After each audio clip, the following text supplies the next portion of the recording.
ಸದ್ಯಕ್ಕೆ ನೋಡ್ಬೋದು ಎಲ್ಲ ಹಕ್ಕಿ ಕಲೆಕ್ಷನ್ ನೋಡ್ಸಿದ್ದೀನಿ, ಯಾವ್ದ್ಯಾವ್ದು ಸೇಲ್ಗೈತೆ. ಆಮೇಲೆ ಇವಾಗ ಫೀಡಿಂಗ್ ಟೈಮ್ ತೋರಿಸ್ತೀನಿ ನಿಮಗೆ. ಫೀಡ್ ಟೈಮು ಯಾರು ಅಷ್ಟು ಜನ ತೋರಿಸಲ್ಲ, ಅಂದರೆ ಬ್ಲಾಗ್ ಥರ ಮಾಡೋಣ ಅಂತ ಲಾಸ್ಟಲ್ಲಿ.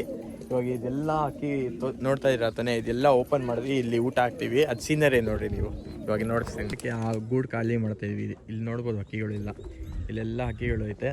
ಆಮೇಲೆ ಈ ಗೂಡು ಓಪನ್ ಮಾಡಿ ತೋರಿಸ್ತೀನಿ. ಸ್ಲೋ ಮೋಲ್ಲಿ ಮಾಡ್ತೀನಿ ಈ ಸೈಡಿಂದ. ಸ್ಲೋ ಮೋಲ್ಲಿ ತುಂಬ ಸೈಗಾಗಿ ಅನಿಸುತ್ತೆ, ಕೊನೆ ತನಕ ನೋಡಿ, ಸ್ಕಿಪ್ ಮಾಡೋಕೆ ಹೋಗ್ಬೇಡಿ.